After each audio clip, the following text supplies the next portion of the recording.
Hi friends, உங்கள் தேனி மாவட்டத்துலேருந்து வடிவில் பேசுகிறேன். என்னென்னு கேட்டிங்கன்னா, அது கண்டமலூர் போயிருந்தேன் ஃப்ரெண்ட்ஸ். தேனி மாவட்டத்திலே கண்டமலூர்னு ஊர் இருக்குது. அந்த ஊரில் போயிருந்தேன். போயிட்டு இருக்கும்போது என்ன கூட்டமாக இருக்குது அப்படின்னு சொல்லி எட்டி பார்க்கும்போது ஒரு பணம் மட்டும் அனாதை பணமாக கிடந்துச்சு ஃப்ரெண்ட்ஸ்.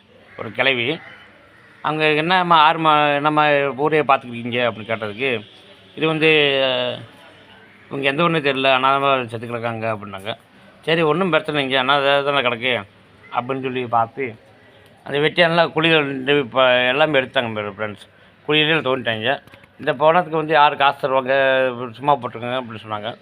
அப்போ நாங்கள் கரெக்டாக அந்த இடத்துக்கு போயிட்டு என்ன எல்லாம் கூட்டமாக எட்டி பார்க்கையில் பயங்கரமான ஒரு பிரச்சனை ஓடிக்கிருக்கு. எப்படின்னு கேட்டால் எரிக்கிறதா புதைக்கிறதா காசு இல்லையே, 6 தருவா அப்படி இப்படின்னு பேசிக்கிருந்தாங்க.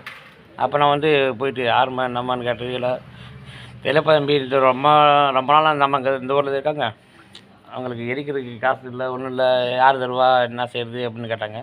அப்போ நாங்கள் சொன்னோம், என் ஃபாலோவர்ஸ்களை ஃபோன் பண்ணி கொஞ்சம் வாங்க அப்படின்னு சொல்லி வந்தாங்க. வந்த உடனே பார்த்தையில் ஒரு 100 150 200 300 கொடுத்து ஒரு 5000 பக்கம் வந்து சேர்ந்துச்சு ஃப்ரெண்ட்ஸ். சேர்ந்து விட்டு அந்த வெட்டியானுக்கு எரிக்கிறதுக்கு சுற்றி இருக்கிறவங்களுக்கு, இந்த குழவை போடுறவங்களுக்கு எல்லாமே தனித்தனியாக பிரித்து கொடுத்தாச்சு ஃப்ரெண்ட்ஸ்.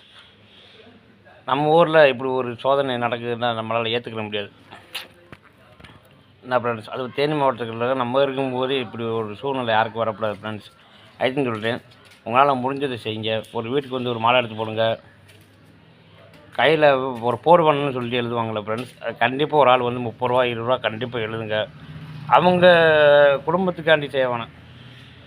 இது வந்து ஒரு மனுஷனோட தர்மம் வந்து என்னை நல்லதாச்சு நிற்கணுவாங்க. அதை நம்ம எப்பவுமே ஃபாலோ பண்ணணும்.